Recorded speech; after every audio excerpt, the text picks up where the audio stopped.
Okay, now I'm going to hand over to you, Cathy. So thank you, Cathy, for joining us. Thank you, Darlene. Thank you for those that have logged on and the opportunity to share my experiences of going to America. I hope I capture enough of my experience in the time this afternoon and gauge your interest. So if the sound is actually a bit loud, I actually have my phone at full volume because I am hard of hearing, so if that creates an echo, my apologies straight up. Okay, so if we can move on to the next slide. Yep, and I will just add my own acknowledgement to the traditional custodians of the land which we are meeting and pay my respects to elders past and present and extend that respect to all Aboriginal and Torres Strait Islander people. So the next slide. So Florida was, it took me a long time to get there to start with. My original flight was delayed 13 hours, so I had to wait for a delivery of another plane. So I'm glad I didn't take off in a plane that had a suspect engine to start with. But I did eventually get there. About probably 35 hours all up it took to get there due to the time delay and so forth. So, of course, I went a bit early so I could do a bit of touristy activities, but you know, my argument was I had to adjust and not be tired so I can concentrate and understand and lip read and all the rest of it. So I used my disability as a reason to go earlier as well. Yes, Florida is very warm for those that do not know. Not a lot of breeze and lots of storms. Alligators cross the road, and it's I actually saw an alligator on the other side of the road. I didn't see him cross, him or her, but I did see an alligator on the other side of the road. So alligators and squirrels quite often. Squirrels I met quite often on my walks, etc. But yes, but very early on as well, I started to doubt my ability to survive through the conference because I was doubting my ability to survive without coffee. I learned very, very quickly that America, the US, have no understanding of what coffee really is. And those that know me know how difficult it is for me to survive without coffee. So, next slide. The 40th, it was actually the 40th AHEAD conference, so it was actually an additional celebration with this conference because it was the 40th conference that they did held. So it seemed like an opportunity to grasp that, and I did. So why did I do it? Initially because I won an award here at Griffith and I had dollars to spend, and if I kept those dollars in PD, I could decide to spend those dollars on professional development however I chose, and nobody could say yay or nay to it really because it was technically my money. So it was an opportunity to attend an international conference that I'm sure would not come along again. So hence I grabbed at it and I sought the opportunity and went to Florida. Okay, on screen I have a picture of that's the welcome page to the AHEAD app. Now this conference, yes, had its own app, so you could download it on your iPad, iPhone, your Android phone or whatever, and it's called AHEAD 2017. So you can still download that app. We checked it out, and you don't have to have any sort of login to access the app. So you can download the app. The app made the conference that much more accessible for those people with disabilities because they could have everything read aloud on their phones, etc. Has the full program. It has every PowerPoint from every presentation. And some of those PowerPoints and handouts also have accessible versions to them.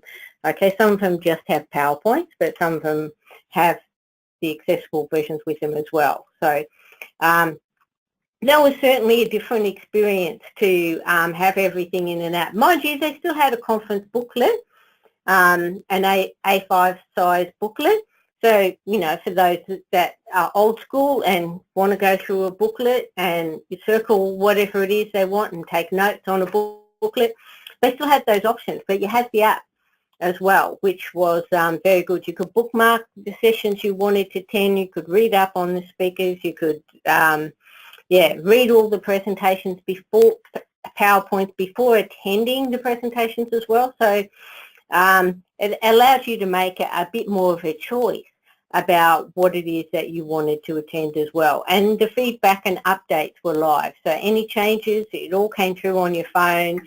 It was, it was really good. I actually appreciated that myself. And even though, you know, I'm pretty old school and the conference booklet suits me as well, but you could just see the participation from people with many different disabilities that they could engage with that conference program so much better. So next slide. Okay. So like I've said before, you can still download that app. So if you want to have if any of the discussion I have this afternoon about any of the sessions or something, download the app and you'll be able to find all the PowerPoints and sessions on there as well. So there was well over 1,000 people in attendance. It's very, very big, so much bigger than our Pathways conference. And there was over 100 sessions within 5 days of the conference. So the conference was actually 5.5 days. So 2 days were pre-conference workshops and 3 days of conference. So pretty much like we would do with the Pathway. So the timing wasn't much different. And then they had a half-day session on the Saturday as well. So they had dinner, which actually was the first time at the 40th conference they've had dinner for many years, because they found that their dinners were not very well attended, so they didn't have dinners for a while, and they brought the dinner back to celebrate their 40th year. So dinner and a dance floor, that was pretty much standard to me. It's just like, yeah, I felt like a little bit like I'm at Pathways, except I'm with a lot of US people and not Australian people. Okay. The biggest thing that struck me, there was no lunch, no morning tea, no afternoon tea. So whenever there was a break, people scattered in every which direction to find food or drink or refreshment sort of thing. So that was a little bit different. It made networking, I think, a little bit harder, etc. Because, and first day, I said, everybody disappeared, and I'm going, where's everybody gone? They've all gone. Nobody was left on site because they'd all gone to venues around where the conference was, not within the conference, for food. So I learned very quickly after that to ask very early in the day, where are you going for lunch? What are we doing for lunch? So make sure I was hooked up for lunch and morning tea sessions, etc. They did have coffee, if you labelled it that. They called it that. I didn't call it that. And they did have warm cans of soft drinks and buckets of ice. And that was, you know, what they called refreshments in breaks. Okay. That was very much a different experience. So I didn't put on weight going to a conference. So that was a new one for me as well. So next slide. So I'm just going through some of the basic things with the conference and some of the things that, you know, I particularly like. The conference tag, I have a picture up there of my conference tag, and at the bottom of the tag there's 3 additional ribbons that, you know, sticky tape, or they got their sticky on the ribbon that attach to your tag. So those ribbons, let's say first time attendee, I can sign, international. They have ribbons for whether you're a speaker, whether you're a committee person. So they have a whole collection. So some people will walk around with a whole collection of ribbons. Some people only have 1 or 2 ribbons, etc., attached to their conference tag. But for me, it was good because I could find people who could sign. I could find people who were there at a conference for their first time as well. And it told... it helps other people interact with me. Oh, this is your first time. So, Yeah, I found that just a little bit easier, especially in an environment where I knew nobody else because I didn't know anybody before attending. I know quite a few now, so that sort of helped that networking and integration very well. So that was pretty good. The pre-conference training sessions, they're probably not a lot different to what we have. There was a 2-day session on leadership and management. There was a 2-day session on disability awareness type, really in-depth disability studies sessions. There were you're new to the field, this is what you need to know sessions, all of that sort of thing. But what I did find with the conference is nearly everything is given out prior to the conference as much as possible, whether it's on the app or so forth, and everything is displayed all the way through the conference. So in the second picture on my slide is a picture of one of the pictures of the display of access interpreters and CART, which CART is sort of real-time captioning services. They use the term CART there. So that for every session, they listed the session numbers, and then they were able to stick little stickers on whether they had CART or interpreters and able to move them around. So for me, that was really good because obviously they had a lot of interpreters and a lot of CART services for the sessions, but I was able to change sessions on the spot, knowing which sessions were accessible right there and then. So that was really good. I liked that part. The inclusion at the conference was great. I couldn't fault anything in terms of, you know, what their inclusion. Next slide. So some of the biggest things when you go to conferences, what are the sessions and what are they talking about? So there were a number of sessions on ESAs, which are emotional support animals. It's a really big thing in the US at the moment because they seem to be swamped with ESAs. That's probably the newest and growing challenge to their disability service areas, and it seems to be booming. You only have to look at the titles of the sessions. It's like bunnies, explosion of ESAs, animals, are we running a campus or a zoo, and the best in show. Why they might be a little bit comical, they're actually quite serious in terms of, you know, they have big issues with animals. And they've got there's a lot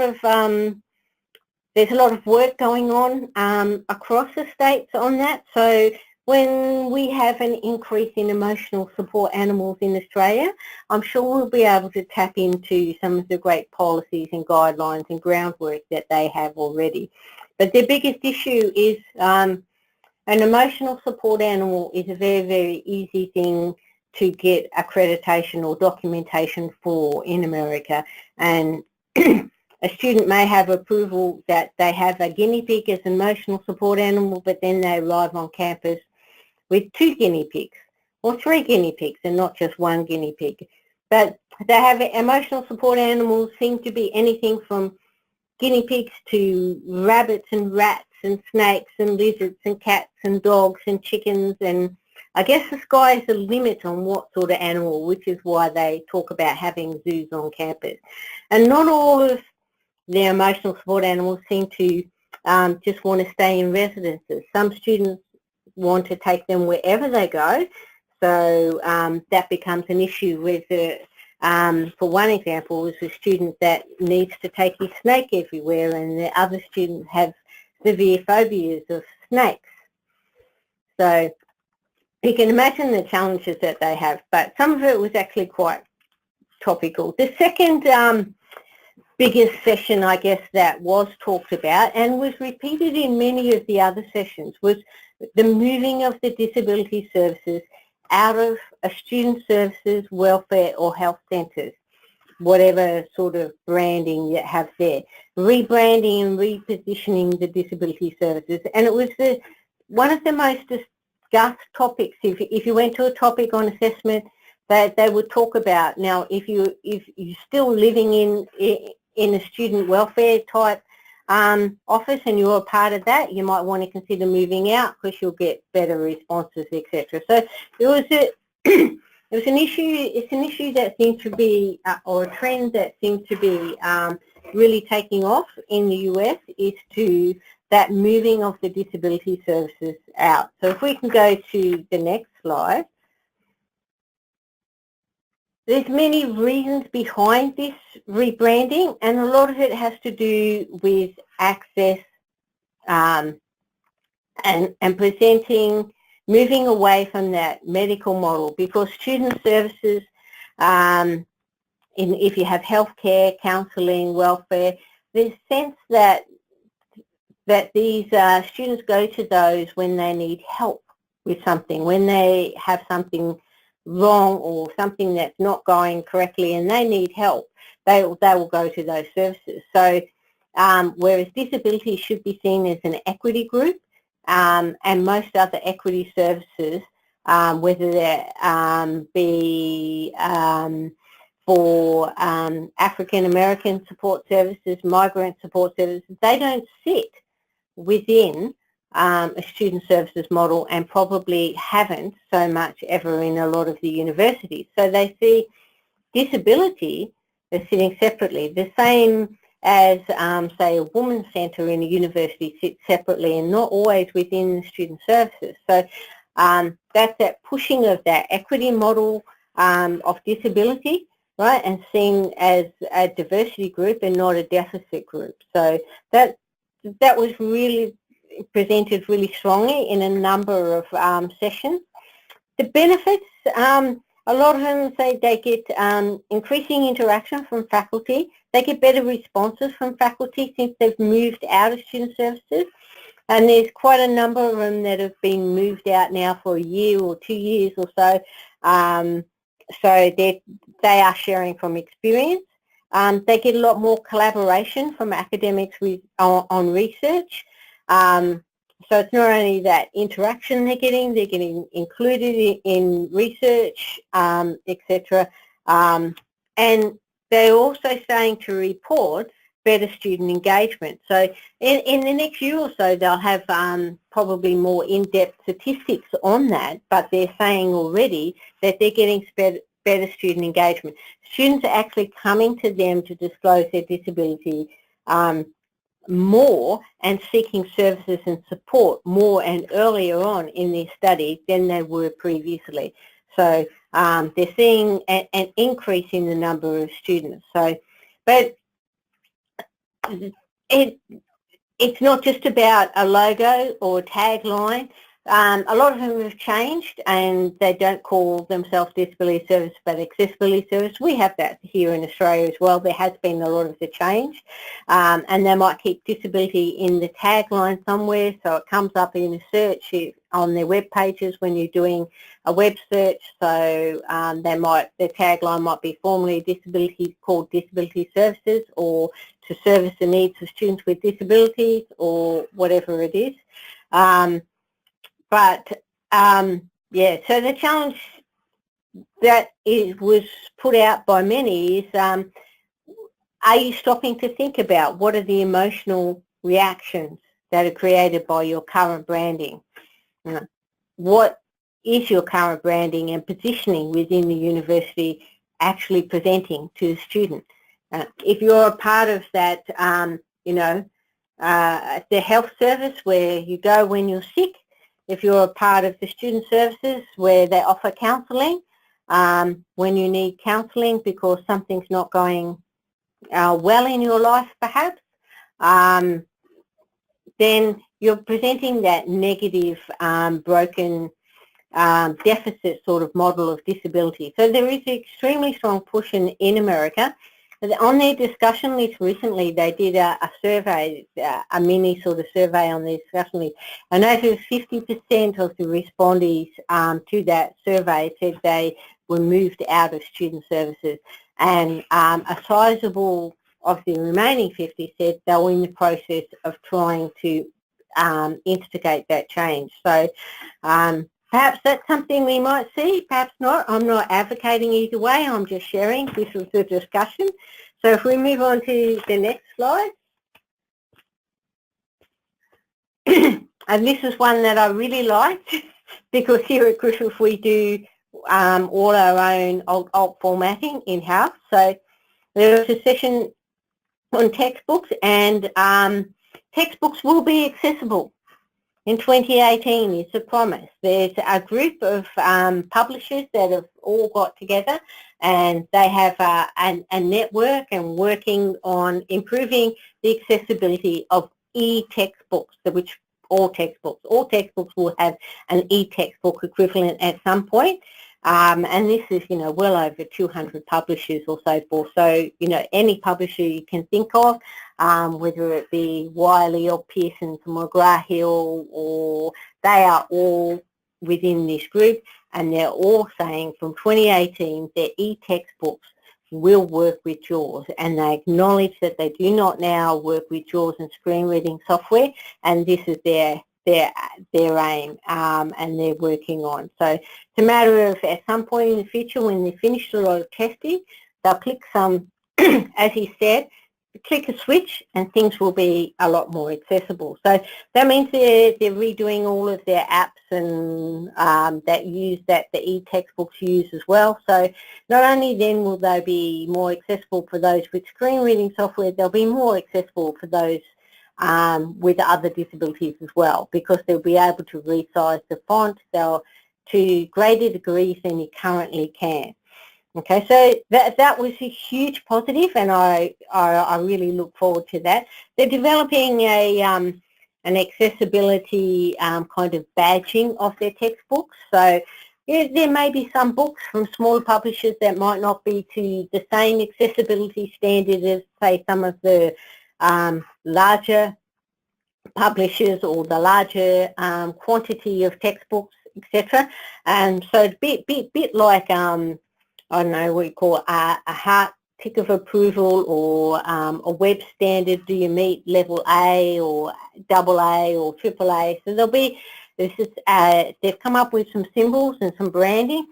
They're still to get them confirmed, but they will have a standard on that. And encouragingly, they're working very strongly with Vision Australia. Vision Australia was mentioned a number of times through his talk, and Vision Australia the RNIB, which is the American Vision Impaired, and a number of other agencies as well. So Dyslexia Association and stuff like that. So they're actually working with a number of disability organisations to increase that accessibility, which as well as the higher ed organisations as well.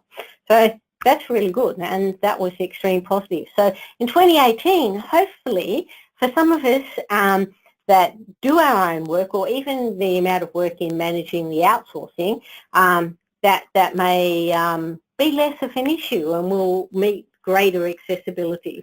So next slide. So technology, it was a conference that didn't talk a lot about technology, but it had a few sessions on technology, and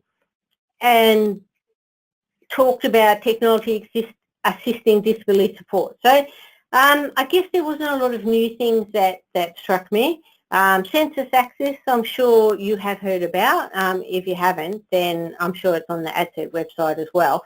But that's that auto formatting. And there's a lot of auto formatting, auto captioning, sort of automatic do-it-yourself services around a lot more.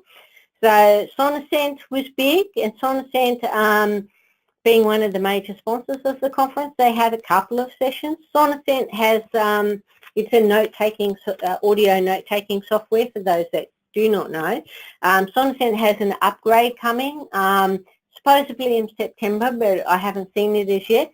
So you'll be able to physically write your notes on your iPad, or you'll be able to physically draw the chart or tables, especially for those in engineering and math sort of subjects where the audio note is not necessarily equivalent to or useful if I can't draft that chart that the teacher's drafting, or that table, that diagram that the teacher's drawing on the table. So you'll be able to draw diagrams as well, not just type notes and audio record as well. So Sonosent is working very hard and working very well with the higher ed providers in the States. Nearly everybody is using Sonosent.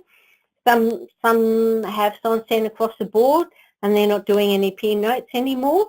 So yeah, if you haven't looked at SONSEN, I would encourage you to have a look at SONSEN. It is a really, really good software. Different to Australia, America has so many external captioning or CART services, much more than what we have, and I probably have about 20 of them chasing my business right now, which is okay. I'm trying a couple of them to look at how we can change things here at Griffith as well. But yes, they do have quite a lot more options, so therefore there's being a lot more competition. There's the pricing's probably a lot better than what we have here as well. But yeah, and captioning it's the next thing. If you don't have captioning, they're saying you have to have captioning. So I got the sense in America that it will not be long before all of their online courses, every video will be captioning. So whether I can get to 12 months time and have a look at how they're going and ask them how they're going, I think those that are not captioning every video for every course will soon be along that path. And that was the topic of many sessions, and how do we start financially planning for that, and how do we start lobbying the universities to provide that access. So once that takes off there, I think we'll have a greater push here from our students as well. But so that's something to look for, because we will have that push here, especially once it takes off there.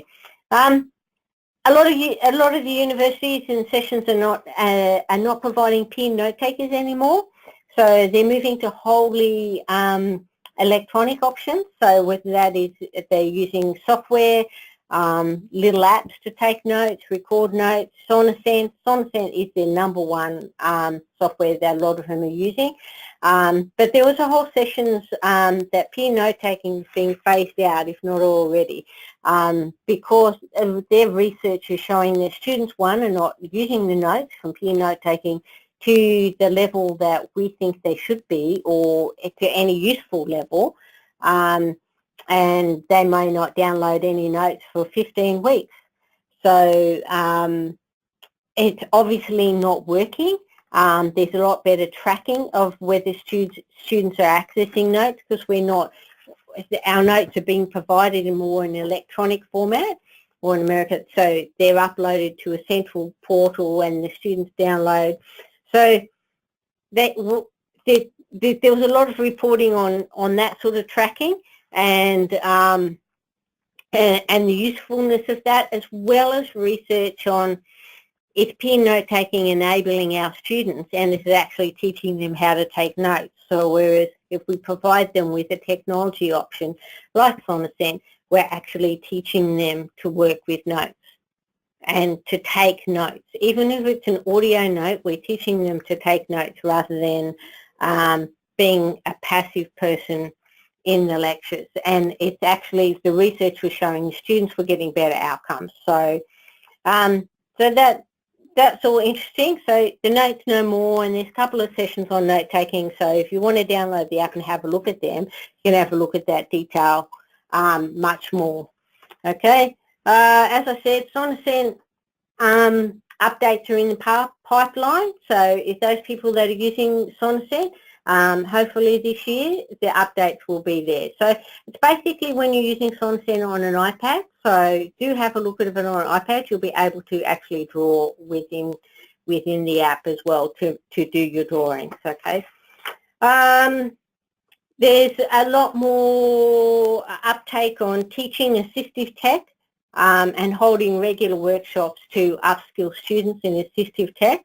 So they will hold a workshop on note-taking apps, hold a workshop on screen reading apps, hold a workshop on magnification apps, hold a workshop on, so to group the apps together and hold a workshop. So they regularly seem to, there's a number of universities that regularly do that throughout the year.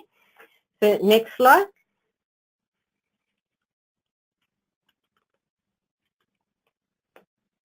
So Portland University, which is one I really like, they have a survey that they do that they ask all students who use assistive tech to complete before they have an assistive tech assessment. So it sort of looks at targeting what sort of assistive tech support that student needs. So and they're happy to share. You can have a look. You can access that survey.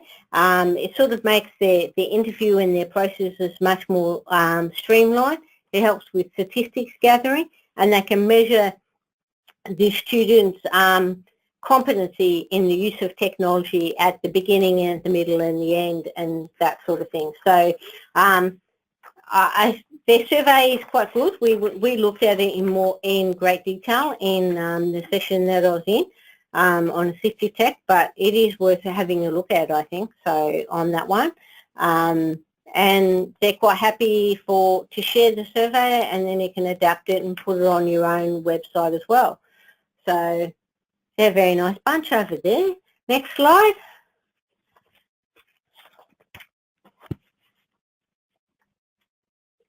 So captioning, there was many sessions on captioning, and like I said, if you're not doing this, you should. It was a very strong message. The research, there was one session I went to where the School of Education and the Disability Services worked together on a research project, and their research project was showing they captioned all the videos, and their research showed that captioning enhances the grade for all students, not just the deaf and hard of hearing students. So they put the captions on as default. They were turned on, but the students could turn the captions off, right? And they did a trial in the research. Some students only had use of open or closed caption, and other students also had interactive transcripts. The interactive transcripts, students received much higher grades if they had captions and interactive transcripts, because you could search the interactive transcripts better. So, but in one course of 80 students who participated in this study, the GPA of the non-disabled students with disabilities, their GPA increased 10 percentage points. So their GPA went from 60% to 70%. So that's a significant finding from that research. I understand they're publishing the research soon, but that's certainly worth having a look at that. And to me, that's very useful information in the argument for why we should be doing captioning, because it's not just the students with disabilities, and it's all students that will benefit from captioning. The next slide.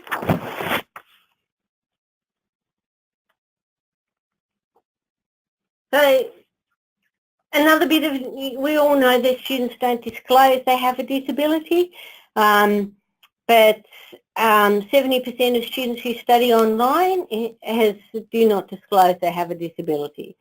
So, and up to a third, even after they disclose, do not register. Okay, third to 50% do not register, especially if they're online. So that's a significant number of students. So, and statistics are important because I think it gives weight to that. You know, we have to be making everything we're doing accessible from the start online. Yeah, and we need to be doing more now for all of our students, right? And again, this comes back to the reference of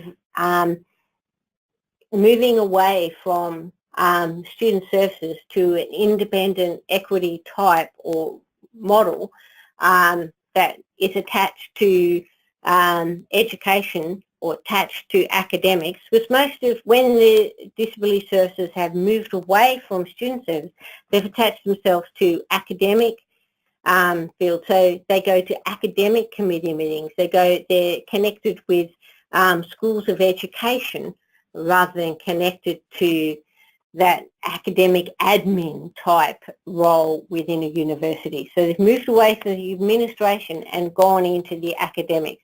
And in a nutshell, that's what we're doing.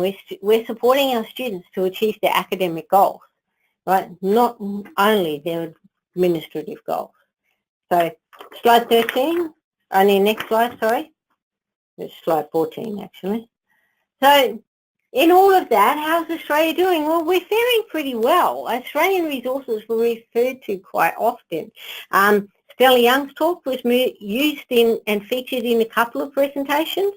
ADCET resources were referenced in another.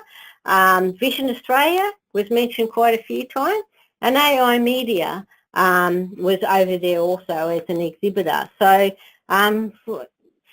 for me, I think Australia is doing quite well. I don't think there was a lot of things that were mentioned that I didn't quite know about here in Australia. But hey, it was brilliant networking. It was great information. But I think Australia, we're on a par with what's happening in America in terms of how do you determine adjustments, how do you do this and how do you do that. So the biggest things was that moving the disability services, ESAs, emotional support animals, and captioning. I think there are probably areas where we're not quite there to the same, whether we want to go there, that's something else as well, but we're not quite at that level, but otherwise we're doing extremely well. Next slide. This was my favourite part of the conference, right? It was a half day, and it's what they called the Unconference Workshop. So I wasn't quite sure what it would be beforehand, except for it's your time to talk about the conference, right? Everything you've heard on the conference. And I actually really loved it. It was only 2.5 hours on Saturday morning. Yeah, Saturday morning. But it was, you could pick any of the 10 sessions whether you wanted to learn about assistive tech, online education, animals on campus, or flexibility in attendance, best practices in leadership, documentation. Oh, that's probably another area I should mention as well, but I'll come back to that.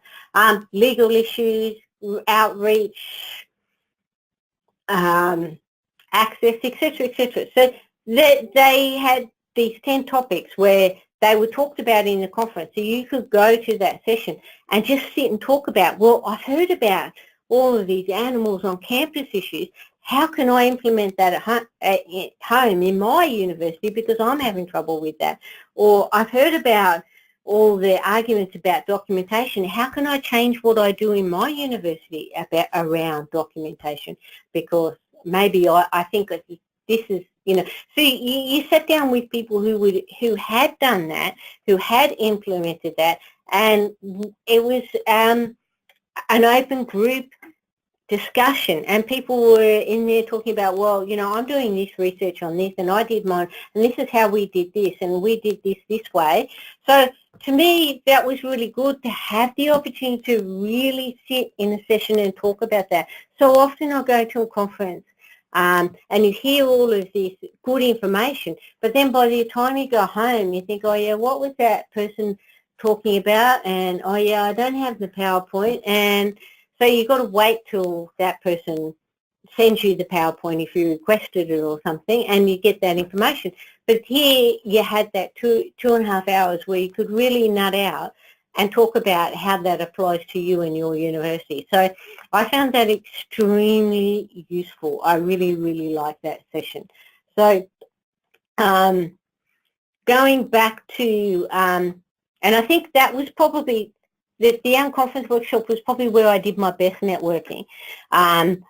Everybody, the session I attended, which was on leadership management, I have everybody's contact from that session.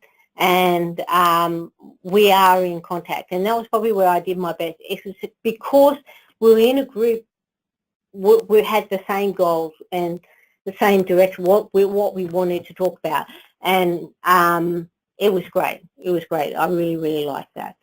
I mentioned documentation, so I'll go back to that very quickly. American DSOs, disability service officers, or whatever you want to call them, are moving away from not being as stringent with documentation as perhaps they have been in the past. So in terms of research reflecting on that, we are putting all these microaggressions or barriers on people when we're requesting documentation to the nth degree on something. So they're not saying no documentation, but they're saying we need to be a little bit more flexible because we're creating more barriers, more burdens, and more microaggressions and upon people by the request for documentation. And it's like, especially those people with disabilities from other equity groups, and the feelings like a migrant, Chinese migrant, will have different cultural barriers that will prevent them from getting documentation from their GP, for example. So it's got a lot of the universities now have what they call, within their own disability services, a documentation committee. So that it helps them to review, okay, can we still support this student without any documentation? So do we have to have documentation for this student? Can a student access services to a particular degree without documentation? So it might be for very minor adjustments, they can still access stuff without documentation, and not putting students through too many hoops be able to access services. So the students can still succeed. But yes, it's not doing away with documentation, but ensuring that we're not being overly burdening students because of documentation requirements. So there's a couple of sessions on documentation, so that, yeah, do have a look at them if you're interested in that. Next slide. The other one that was very big in the group is, and like America is very, very big. So when you've got over 1,000 or 1,500 people attending a conference, and you have 4,500 and something universities or colleges in America that all offer disability services, institutions. So that's a large number of institutions offering services, and therefore, and then you add up all the disability staff within that. It's probably very easy to have these special interest groups, or SIGs, and the SIGs are very prominent in the conference as well. So they'll have sessions on their own, whether it's they meet in the evening. So it might be, Wednesday evening, such and such SIG is meeting here in this room, and they'll have their meetings particular around particular disability groupings or interest groups. So it might be about the LGBTQA, it might be about ADHD or learning deaf, autism, athletics, veterans, technology, etc. So they have these SIGs that meet throughout the conference as well. So the SIGs may exist outside of the conference, and it might purely be online with some minimal meetings, etc. But the conferences, the annual conference, they come together in a big way, and they have their own sessions within that conference as well. So I found them quite interesting, but of course, not sure we have the numbers here for that, but I did find the special interest groups interesting. Okay, next slide. The other things, I have a photo up on this slide of one of the afternoon storms, and I tell you, the afternoon storms in Florida, you can be outside for half a second and you'll be drenched, absolutely drenched. Nothing moves in these storms. And I live in Queensland, where I see storms quite often. They pale in comparison. But the other thing at the conference was the poster sessions. They were timetabled, 2-hour session in the program, in the day, where nothing else happened at that time except those poster sessions. So they had, which I found interesting, because it drove a lot of people through those poster sessions, and I mean a lot of traffic through those poster sessions. So sometimes I find poster sessions tend to be difficult to get a lot of traction at some conferences in Australia, because they're just in the foyer when you're having a break, or at other times, and then they don't gather a lot of interest. So having a set aside time where that's all that's on, and that everybody has to do it, it drove a lot of interest through those poster sessions, and they did have a lot of poster sessions. So yeah, that was actually quite impressive. I picked up lots of stuff.